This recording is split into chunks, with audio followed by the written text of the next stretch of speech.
The night the Larkspur Bank strongbox vanished into thin air, folks in the territory said it was the work of ghosts, for no man could have slipped past Sheriff Wyatt Dawson's night watch without leaving so much as a boot print in the dust.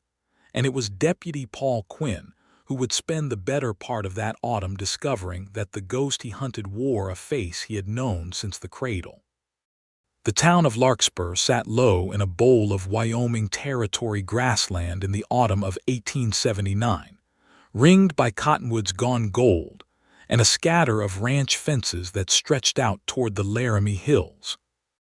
It was a town of perhaps 400 souls, a railroad spur that had not yet reached it, a general store, a bank with a brick face too proud for the dirt street it stood on, 2 churches that did not speak to each other, and a saloon called the Silver Boot that spoke to everyone.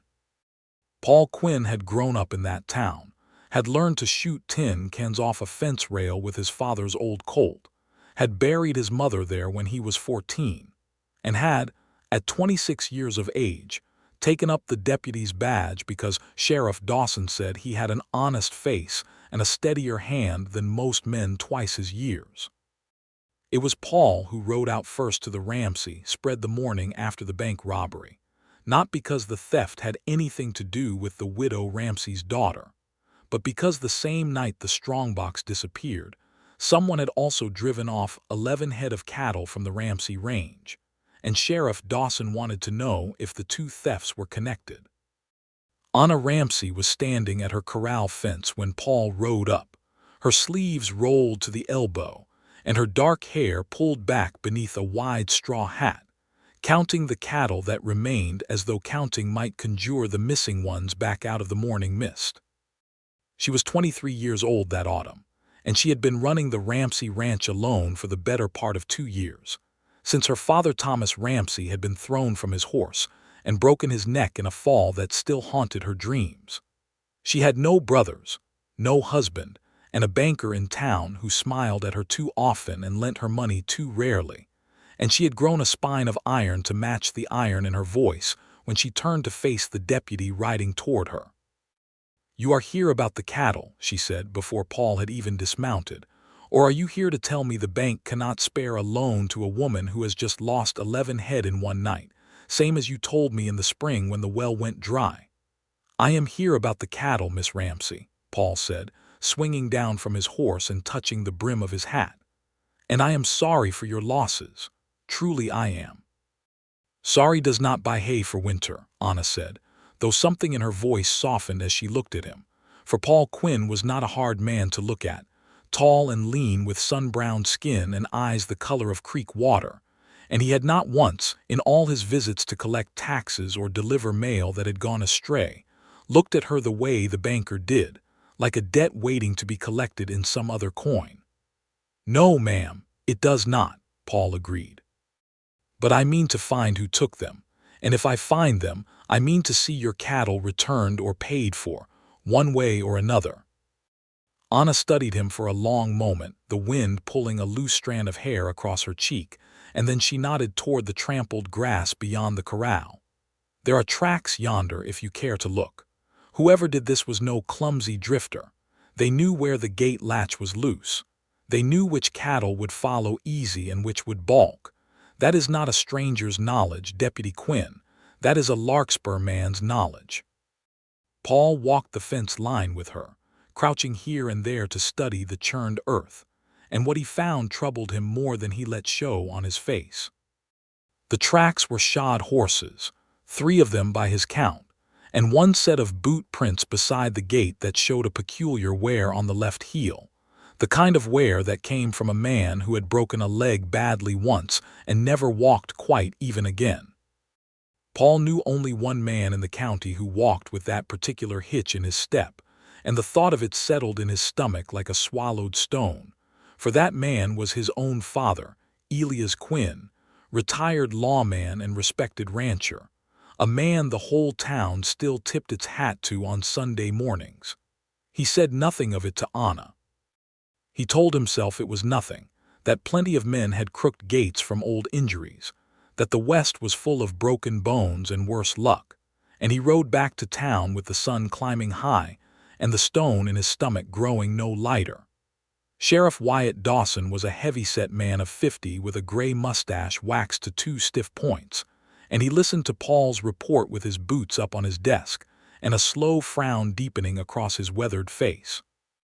11 head from the Ramsey place, the strongbox from the bank, and last week it was Pruitt's saloon lost its hole till while Kate Pruitt was pouring drinks not 20 feet away, Dawson said. 3 thefts in a month, Paul, and not a single witness worth the name. Whoever is doing this knows this town better than the town knows itself. I noticed something out at the Ramsey place, Paul said carefully, a boot print with an odd wear to the heel. I mean to look into it further before I say more.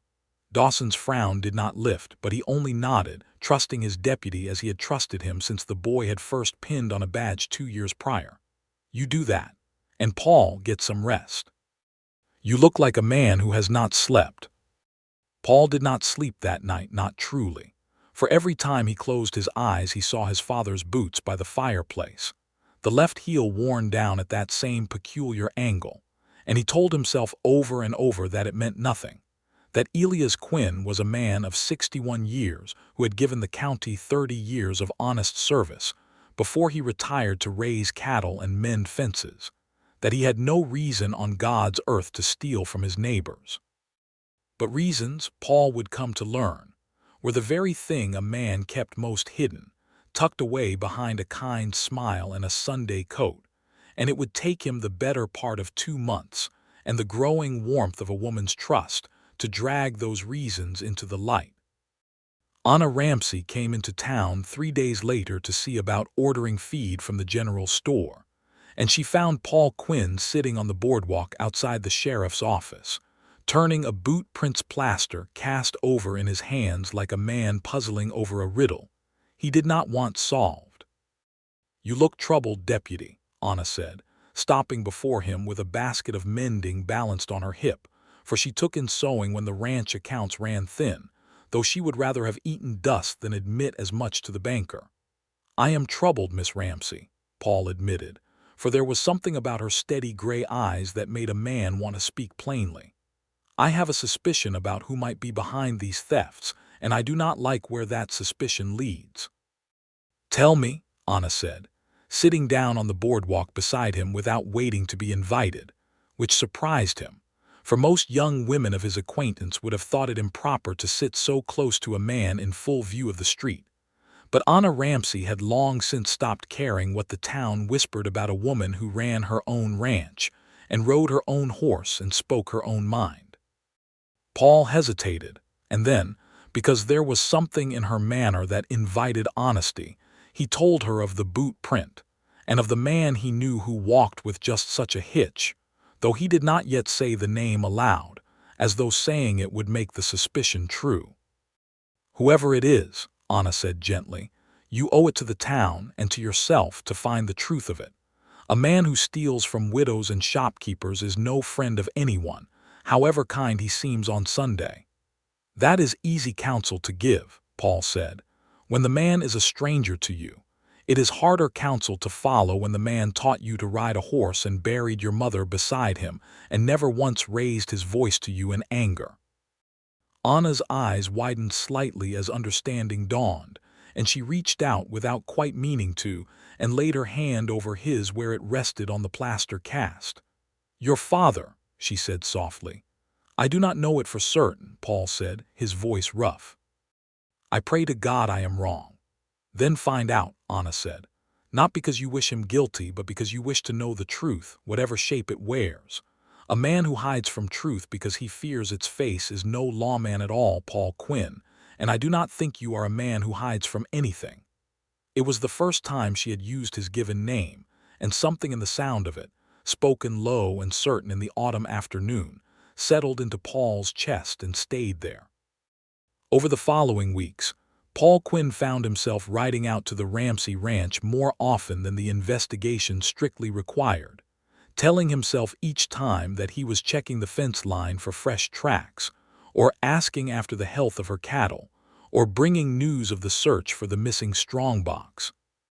when in truth he came because the sight of Anna Ramsey standing in her yard with her sleeves rolled up and her chin held high had become a thing. He looked forward to the way other men looked forward to Sunday dinner. Anna, for her part, found herself listening for the sound of his horse on the road long before he arrived, and she began to save the good coffee, the beans she usually kept for Christmas, for the afternoons when she expected him, though she told herself it was only good manners to a man doing her a service. It was on one such afternoon, with the last of the season's sunflowers nodding along her fence line and a kettle warming on her small stove, that Anna asked him the question that had been sitting in her mind since the day they first spoke of his father. "Have you spoken with him?" she asked. "Your father. Have you asked him plainly where he was the night the strongbox went missing?" Paul turned his coffee cup slowly in his hands, watching the steam curl up into the cooling air. "I have not," he admitted. "I have watched him. I have counted the days he claims to be mending fences alone out past the north pasture, days when no one can vouch for where he truly was. I have noticed he pays his feed bill in coin these days, when for years he paid on credit and settled at the end of the season same as every other rancher in the county. I have noticed a great many small things, Anna, and none of them together make a certainty, but all of them together make a very heavy doubt." "Then you must ask him," Anna said.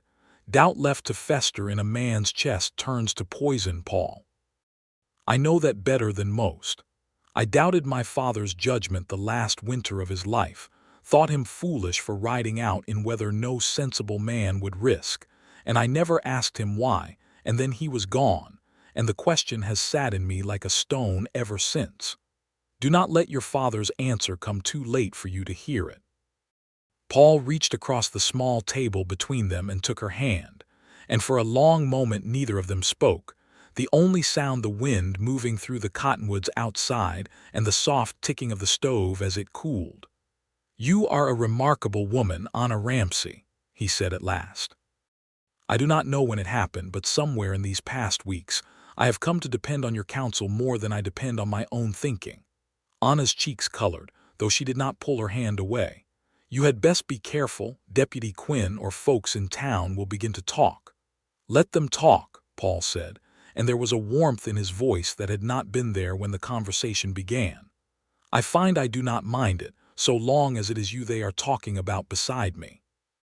It might have been the beginning of a courtship spoken plainly and pursued gently, as courtships in that country and that time were meant to unfold, over church socials and supper invitations and slow rides beneath a wide sky, had not the very next week brought a fourth theft, this one bolder and more brazen than the rest, and one that would force Paul Quinn's suspicions into the open whether he was ready to face them or not.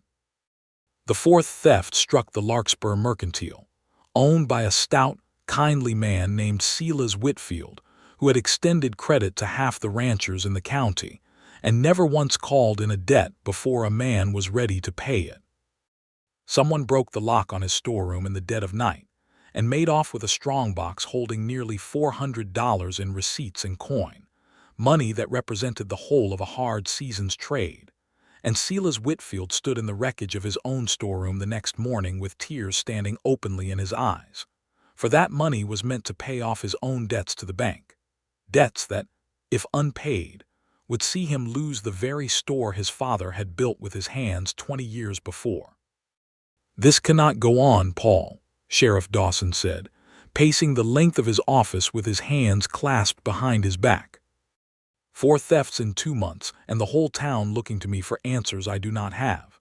If we do not catch this thief soon, folks will start accusing each other, and that is a fire that burns a town down faster than any outlaw ever could." "I know it, Sheriff," Paul said, and something in his voice made Dawson stop his pacing and study his deputy closely. "You have a name in your mind," Dawson said. "I have seen it sitting on you these past weeks, Paul, plain as a shadow. Whatever it is, whoever it is, you had best speak it, because a lawman who lets his own doubts stand between the town and justice is no lawman worth the badge he wears." Paul was quiet for a long moment, and then he said the name he had been carrying like a stone for 2 months. My father, Elias Quinn. Dawson's face did not show shock, only a slow, grim understanding, as though the sheriff himself had turned the same thought over in his mind and set it aside out of respect for his deputy. I wondered if you would ever say it aloud, Dawson said quietly. I noticed the same boot print you did, out behind the mercantile this very morning, Paul. The left heel worn down uneven. I did not want to believe it either. What do we do? Paul asked, and his voice, for the first time since Dawson had known him, trembled with something close to despair. We do our duty, Dawson said, not unkindly. We watch. We wait. We gather proof enough that no man in this town and no judge in this territory can doubt it, and then, God help us both, we bring him in, same as we would bring in any thief, because the law does not bend for fathers any more than it bends for strangers, or it is no law at all. That night Paul rode out to his father's small ranch on the edge of town, a modest spread of 160 acres that Elias Quinn had worked alone since his wife's death. And he sat across the supper table from the man who had taught him to ride and to shoot, and to tell the difference between a rattlesnake's warning and its silence. And he searched that weathered, familiar face for some sign of guilt, some crack in the calm surface, and found none. You are quiet tonight, son, Elias said, ladling stew into his own bowl with the easy, unhurried movements of a man entirely at peace. Something troubling you? Is it the thefts? I heard about Whitfield's store this morning. Terrible thing. Silas is a good man, does not deserve such trouble. It is troubling me, Paul said carefully, watching his father's hands, watching for any tremor, any hesitation. 4 thefts now and not a single solid lead except for one small thing. What thing is that? Elias asked, and his voice was so easy, so unconcerned that Paul almost believed for one desperate moment that he had been wrong all along, that the boot print meant nothing, that his own father was as innocent as the Sunday coat he wore to church. A boot print, Paul said, left at both the Ramsey ranch and behind Whitfield's store, the heel worn down at an angle like from an old injury. He watched his father's face very closely as he said it, and he saw, in the space of a single heartbeat, something flicker behind Elias Quinn's eyes, gone almost before it arrived, but not quite fast enough to escape a son who had spent 26 years learning to read that face across countless suppers just like this one. Lots of men have old injuries, Elias said, and his voice was still easy, still unconcerned, but there was something underneath it now, something taut as a fence wire pulled too tight. Could be anyone. Could be old Hank Doyle, he broke his leg falling off that roof 2 summers back. Could be near any rancher in this county past the age of 40. It could be, Paul agreed, and he let the subject drop, though the stone in his stomach had grown heavier still, for he had seen the flicker in his father's eyes, and a man did not flinch at an innocent question unless there was guilt somewhere beneath the surface, however deeply buried. He rode back to town that night beneath a sky thick with stars, and he thought of Anna Ramsey's counsel. That doubt left to fester turned to poison, and he thought that he had never in his life wanted so badly for a doubt to prove false, and never in his life felt so certain that it would not.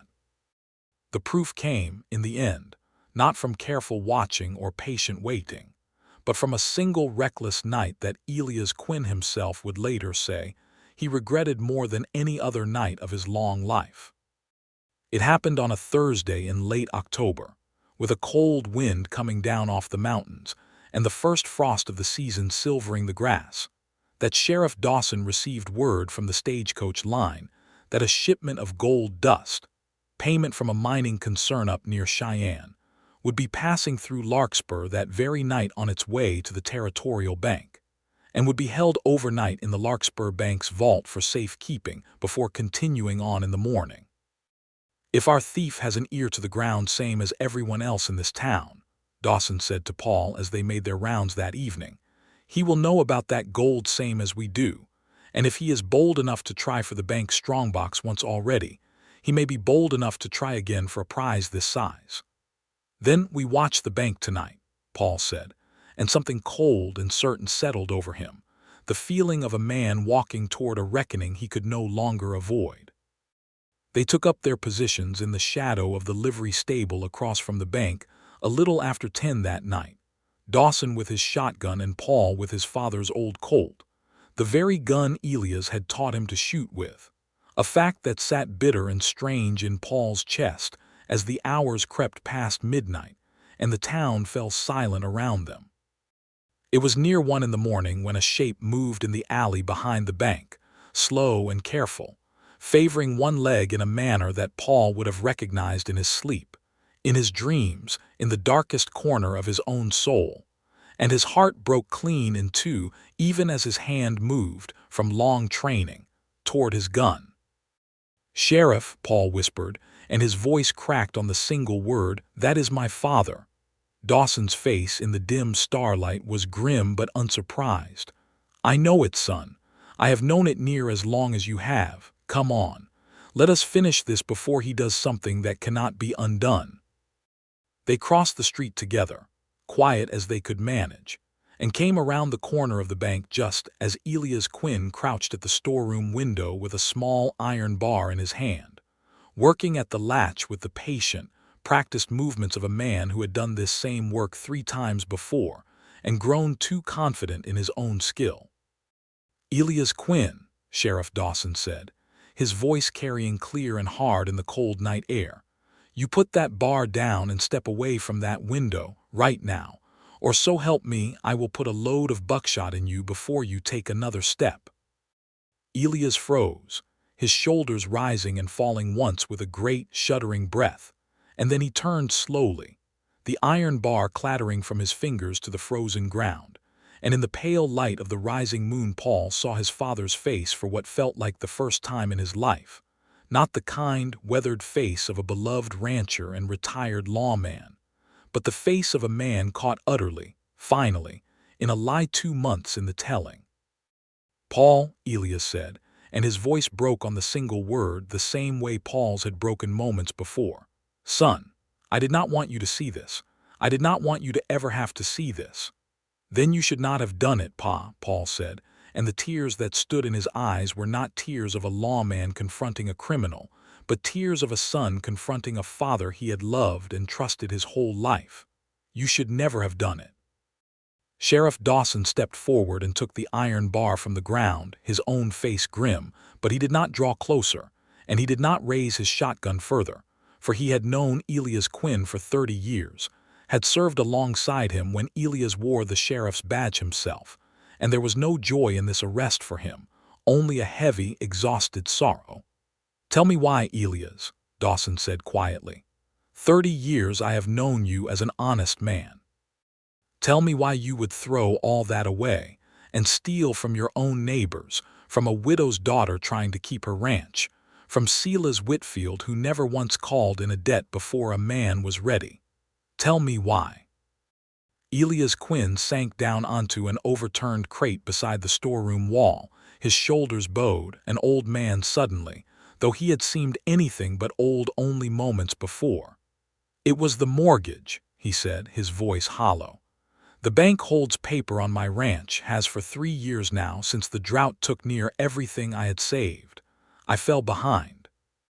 Hargrove at the bank, he came to me 2 months back, said if I did not catch up the payments by winter, he would foreclose, take the whole spread, the house your mother and I built with our own hands, Paul, the very ground she is buried under. I could not let that happen. I could not let strangers plow under your mother's grave." "So you stole," Paul said, and the words tasted like ash in his mouth. "You stole from a widow's daughter, from a shopkeeper, from the very bank that held your own debt."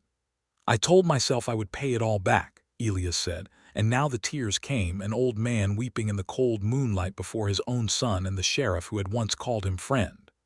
"I told myself once I had enough to clear the mortgage, I would find some way to make it right with Silas, with the Ramsey girl, with the bank itself. I told myself a great many lies, son, and I believed every one of them because the truth, the plain truth that I was about to lose everything your mother and I built, was more than I could bear to face." Paul knelt down before his father then, there in the frozen dirt behind the bank, and for a long moment father and son simply looked at each other. 26 years of love and teaching and Sunday suppers weighed against 2 months of lies and theft, and a debt too heavy for pride to carry honestly. "Why did you not come to me?" Paul asked, and his voice was raw with a grief that had nothing to do with the badge on his chest. "I would have found a way to help you. I would have sold my own horse, my own gun, anything, before I let you lose that ranch." "Because you are my son," Elias said simply, "and a father does not ask his son to carry the weight of his own failures. I would rather have lost the ranch 100 times over than let you see me weak, let you see me fail the way I have failed. And now look what my pride has cost us both." Sheriff Dawson cleared his throat then, and though his voice remained gentle, there was steel beneath it, the steel of a lawman who could not, however much his heart ached, set aside the demands of justice. "Elias, I have no choice but to bring you in. You know that. The circuit judge comes through in 3 weeks' time, and you will stand before him same as any man would, and answer for what you have taken." "I know it," Elias said, wiping his face with the back of one weathered hand. "I have known it was coming since the night I first took that strongbox from the bank. I only ask one thing, Wyatt. Let me make what restitution I can before the judge arrives. Let me return what I have not yet spent and find some honest way to repay the rest, so that when I stand before that judge, I stand as a man trying to make amends, not merely a thief caught in the act." Dawson looked to Paul, some silent question passing between sheriff and deputy, and Paul, after a long moment, gave a small, weary nod. "I will allow it," Dawson said. "But you will surrender yourself to my custody tonight, Elias, and you will remain under watch until the judge arrives. I cannot do otherwise, not even for an old friend." It was near dawn by the time Paul rode out to the Ramsey ranch, unable to face his own empty house, unable to sit alone with the wreckage of everything he had believed about his father. And Anna Ramsey, who had not slept well in weeks for reasons she had not fully admitted even to herself, was already awake and standing on her porch when she saw his horse coming up the road at a tired, plodding walk that told her something terrible had happened long before she could see his face clearly. "Paul," she said, hurrying down the steps as he dismounted, and she saw at once the raw grief written across his features, the eyes red-rimmed from more than mere tiredness. "Paul, what has happened?" "It was him," Paul said, and his voice broke entirely now, all the composure he had held through the long night finally giving way. "It was my father, Anna, all along. Your cattle, the bank, Whitfield's store, all of it. We caught him tonight trying for the gold shipment."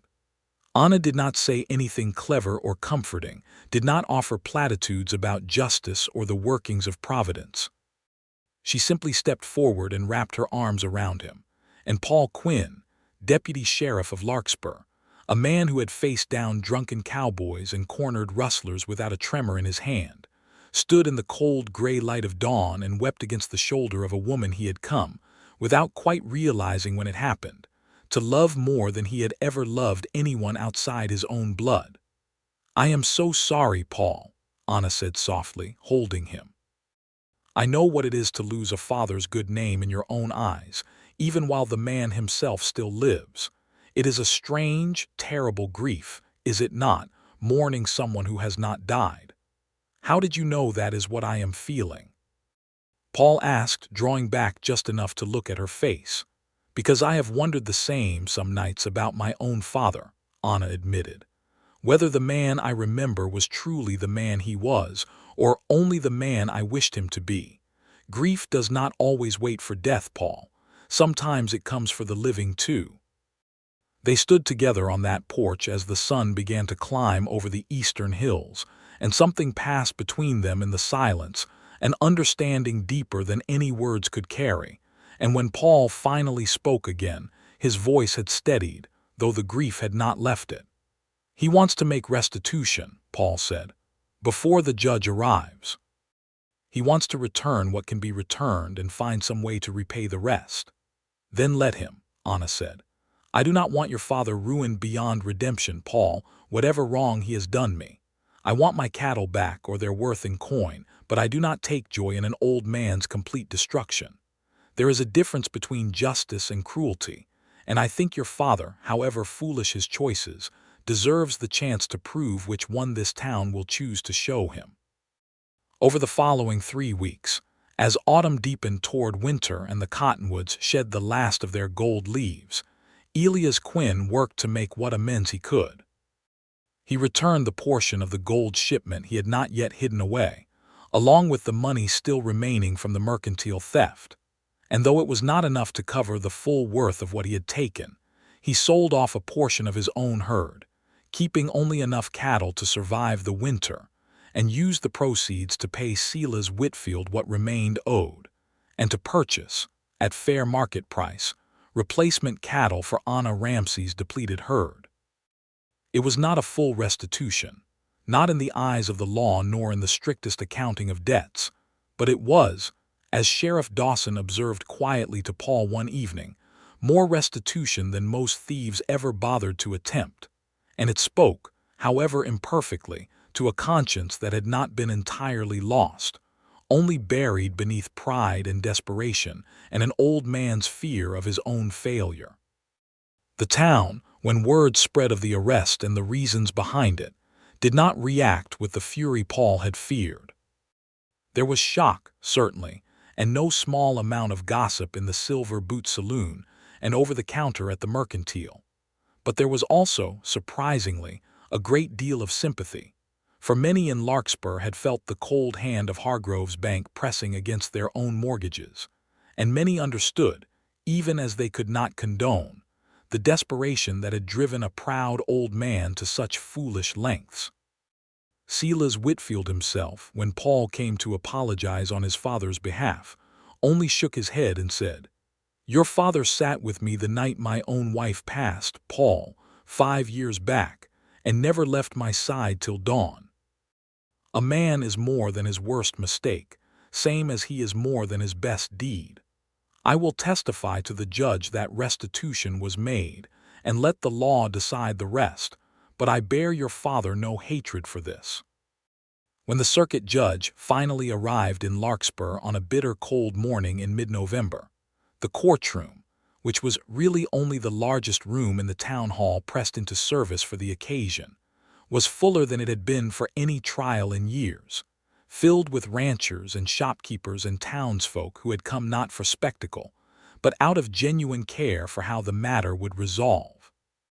Elias Quinn stood before Judge Harlan Pierce, a thin, sharp-eyed man known throughout the territory for fairness tempered with an unwillingness to let true crimes go unpunished, and he did not deny a single charge laid against him, did not seek to minimize his own guilt, but spoke plainly of the debt, the fear, and the foolish pride that had led him to theft.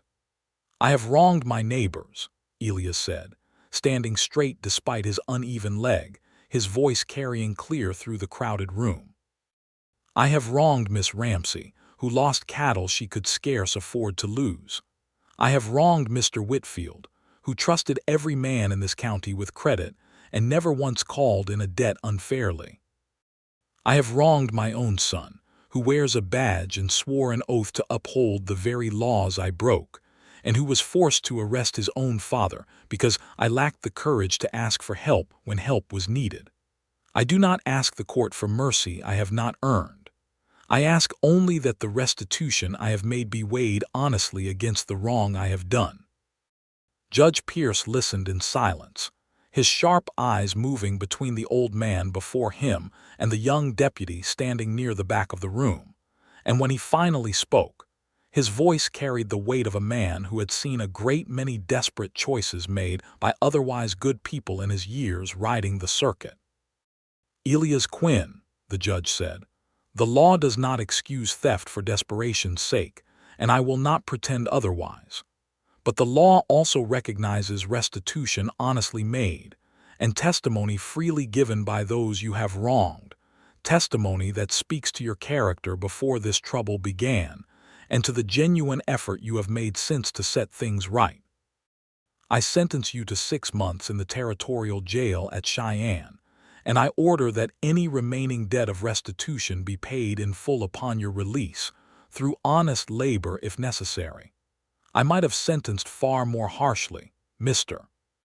Quinn, and I want you to understand that the leniency you receive today is owed entirely to the goodwill of the very neighbors you wronged, who came before this court and spoke of the man you were before pride and fear led you astray. Do not waste the mercy they have shown you."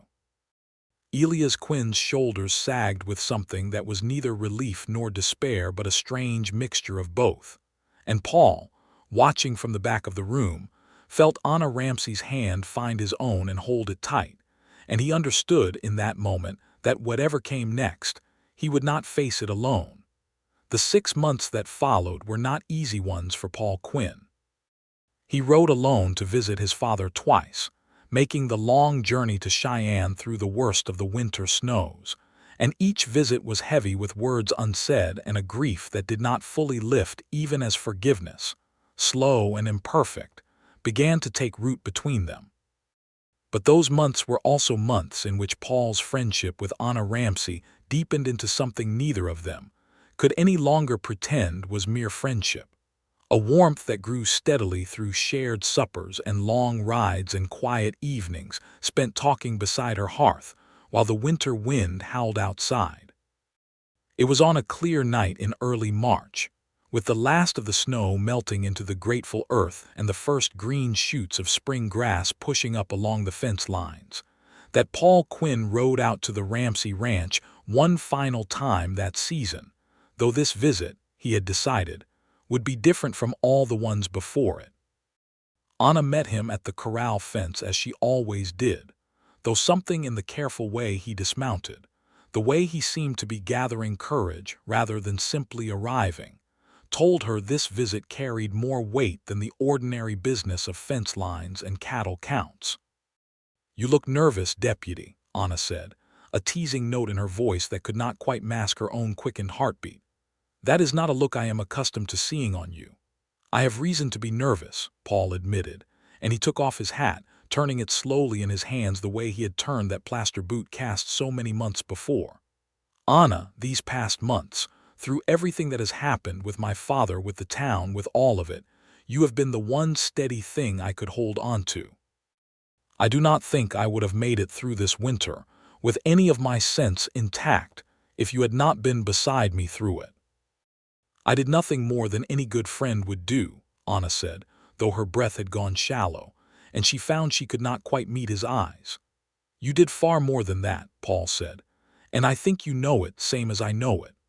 Anna, I have loved you, I think, since the very first morning I rode out to your ranch to look at cattle tracks and found instead a woman with more courage and more sense than any I had ever met. I did not mean to fall in love with you in the middle of the worst trouble of my life, but I did, and I do not regret a single moment of it, however dark those months were." Anna's eyes filled with tears then, unbidden, and she laughed even as she wiped them away. "I have loved you just as long, Paul Quinn, though I told myself for months it was only gratitude, only friendship, only the comfort of a kind face in a hard season. But it was never only that. It has been love since that very first morning, whatever I told myself to keep from admitting it."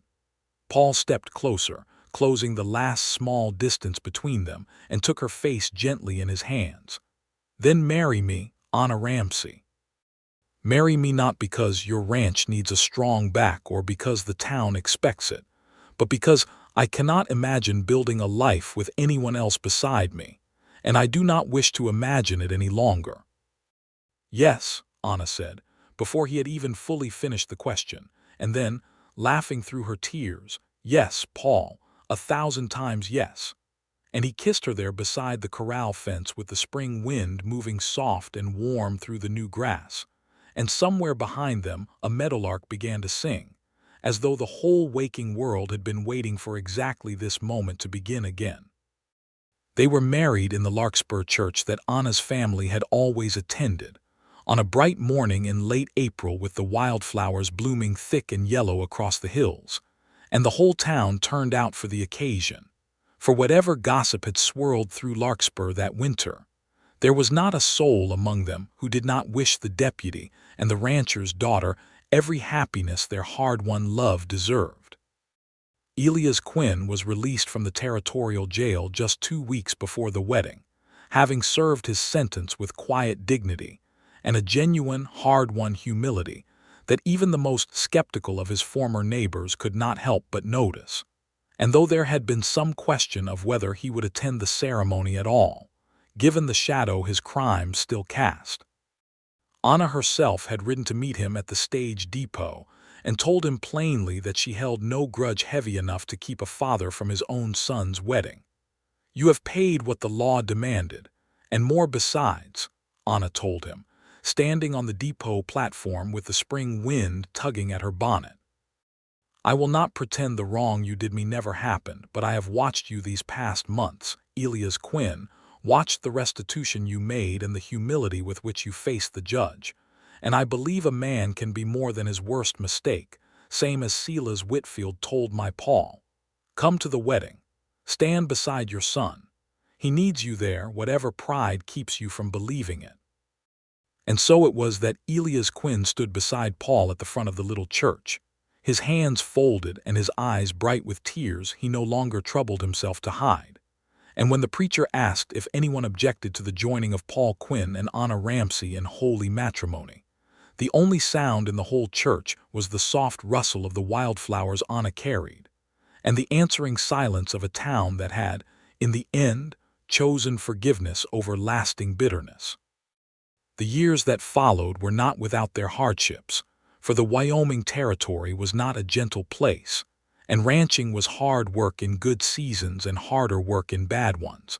But Paul and Anna Quinn built a life together on the combined lands of the Ramsey Ranch, and the small spread Elias Quinn eventually deeded over to his son, unable to work it fully himself after the years had worn further on his uneven leg.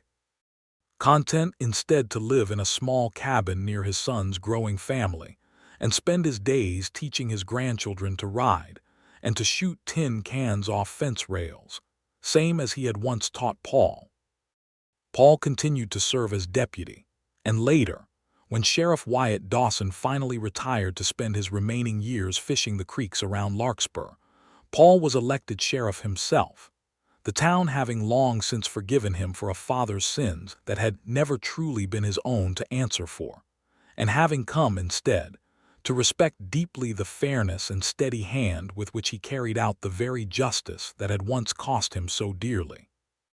Anna, for her part, never gave up the ranch that had been her father's, and under her steady management, and with Paul's help in the seasons his deputy's duties allowed, the Ramsey spread grew into one of the most respected cattle operations in the county, so successful in time that the very banker who had once refused Anna a loan because of her sex found himself, red-faced and humbled, extending credit to her on the strength of her reputation alone. They had 4 children together over the following decade, the first a son they named Thomas after Anna's late father, born in the autumn of 1880 with his mother's steady gray eyes and his father's easy smile, followed 2 years later by a daughter named Grace, and then twin boys some years after that, born in the spring of 1885 amid a household so full of noise and laughter that the quiet grief of that terrible autumn when the strongbox first vanished came to feel, in time, like a story from another life entirely. A hardship survived and transformed into something like gratitude for all it had ultimately taught them.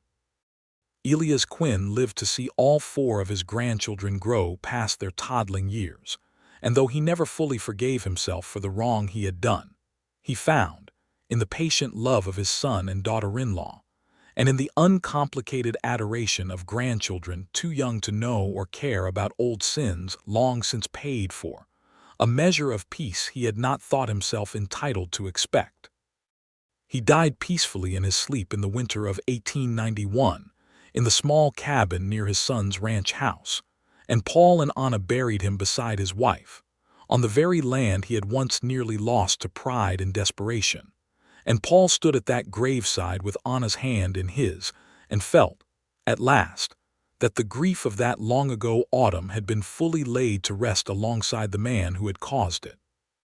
On the evening of his father's burial, Paul sat with Anna on the porch of the ranch house they had built together, watching their children chase fireflies across the darkening yard, and he turned to his wife with the same steady, searching look he had worn the morning he first rode out to investigate a cattle theft on her land, so many years before. "Do you remember," he said, "that first morning, when you told me sorry does not buy hay for winter?" Anna laughed, leaning her head against his shoulder as the last light faded from the western sky. "I remember thinking you were entirely too handsome to be trusted, and entirely too honest to be avoided. And now?"